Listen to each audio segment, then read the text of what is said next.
Di mana dalilnya orang Kristen dilarang makan babi? Di Ada? perjanjian lama. Ada orang Kristen di situ? Tapi saya bisa tunjukkan data babi halal. Mau? Agatha menjawab akun halal. Babi itu halal dan harum, bukan haram. Mari kita simak diskusi menarik mereka berikut ini.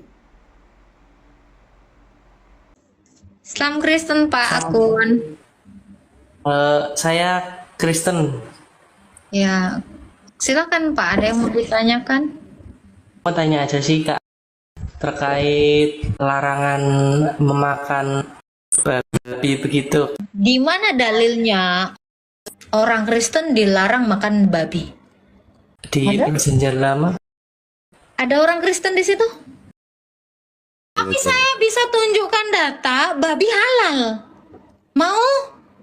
Boleh Kak, silakan. Kisah Para Rasul 10 ayat 15.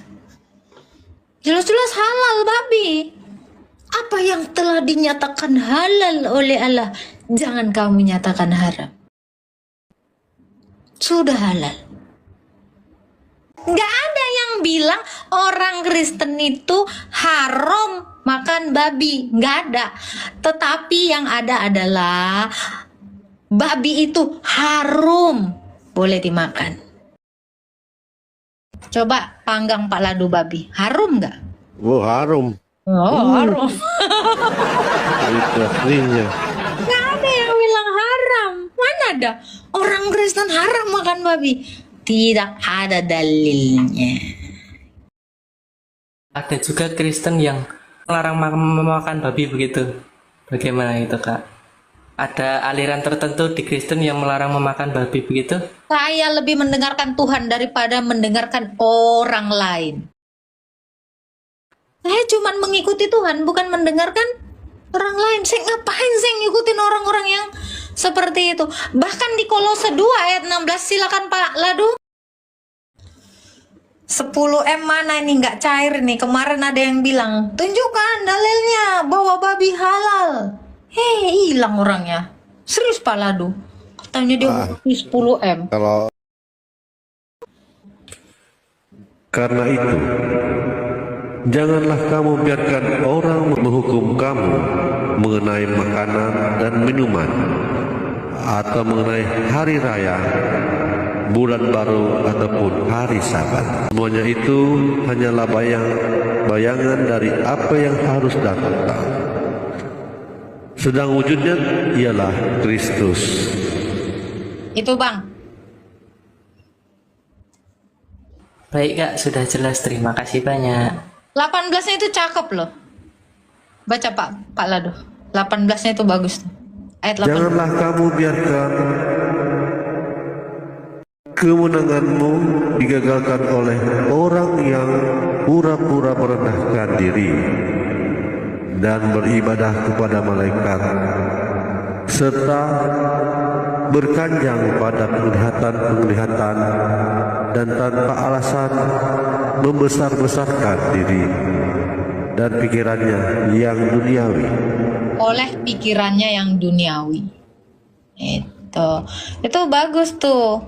Ya, jangan kita terpengaruh sama orang-orang yang seperti itu. Ada lagi Bang akun halal? Cukup Kak, terima kasih penjelasan. Tuhan Ya, berkati. kasih Pak akun halal. Bapak Ibu Saudara, masih banyak orang-orang di luar Kristen yang seringkali memojokkan orang-orang Kristen oleh karena sampai saat ini masih mengkonsumsi daging babi atau B2. Mereka mengatakan bahwa diri mereka lah yang lebih mengikuti Taurat dibandingkan dengan orang-orang Kristen. Ada juga yang berpikir bahwa orang-orang Kristen melanggar firman Tuhan karena mendasarkan argumentasinya dari Imamat pasal 11 ayat yang ke-7. Memang di sini dikatakan demikian juga babi hutan, karena memang berkuku belah, yaitu kukunya bersela panjang, tetapi tidak memamah biak, haram itu bagimu. Kalau mau konsisten, di dalam ayat ini juga ditegaskan pelanduk,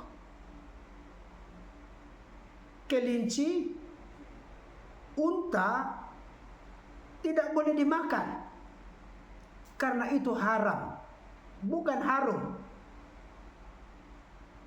Kalau mau konsisten berpikir sekaligus berpendapat dan merasa bahwa mereka lebih mengikuti Taurat daripada orang-orang Kristen.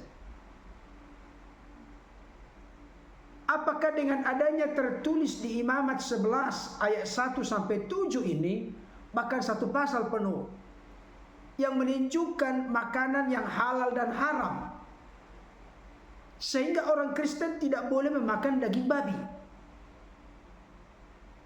Coba kita secara teliti dan cermat memperhatikan ayat-ayat ini. Ayat 7 tadi ditutup dengan kata-kata begini, haram itu bagimu. Bagi siapa? Mari kita lihat Imamat 11 ayat 1 sampai 2. Lalu Tuhan berfirman kepada Musa dan Harun, katanya kepada mereka, katakanlah kepada orang Israel begini. Jadi tadi ketika ada kata-kata haram itu bagimu, artinya bagi orang-orang Israel.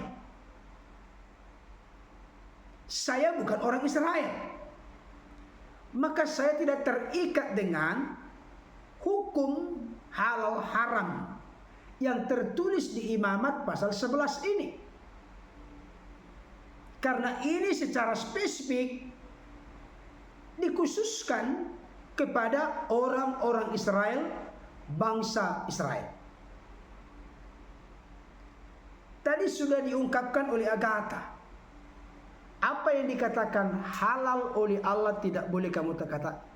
Apa yang dikatakan halal oleh Allah tidak boleh kamu katakan haram. Bahkan Roma pasal 14 ayat 17 berkata begini, sebab kerajaan Allah bukanlah soal makanan dan minuman, tetapi soal kebenaran, damai sejahtera dan sukacita oleh Roh Kudus. Ayat ini secara eksplisit memberikan konfirmasi dan penegasan kepada kita. Ketika Allah memerintah atas hidup kita, ketika Allah berkuasa atas hidup kita, dengan kata lain, ketika saudara dan saya terbuka percaya menerima Yesus sebagai Tuhan, penguasa dan juru selamat dalam hidup kita, maka kerajaannya bukan soal makanan dan minuman,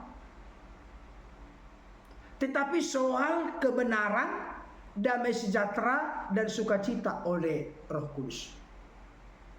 Dan Yesus pernah berkata, bukan yang masuk ke dalam mulut yang akan menajiskan orang, karena itu semua nanti masuk ke dalam perut dan dibuang ke jamban.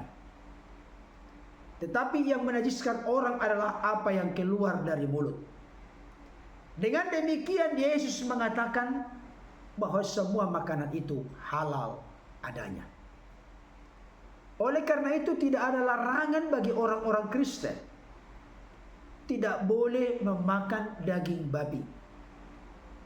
Karena hukum yang berlaku bagi orang Kristen bukan hukum yang disampaikan oleh Musa kepada bangsa Israel, orang-orang Israel, dalam konteks halal dan haram. Jangan nanti sampai salah tangkap, salah mengerti. Karena hukum moral disampaikan oleh Allah kepada Musa dan disampaikan kepada bangsa Israel, yaitu 10 hukum tidak berlaku lagi. Bukan. Kalau hukum moral tetap berlaku secara holistik, secara utuh, lengkap dan sempurna. Hukum yang berlaku bagi orang-orang Kristen itu naik lebih tinggi lagi ke generasi sebelumnya, yaitu hukum Nuh. Di sana dijelaskan, siapapun yang merupakan keturunan dari Nuh di luar Israel tidak boleh dipaksakan menuruti hukum halal haram yang dikhususkan bagi bangsa Israel.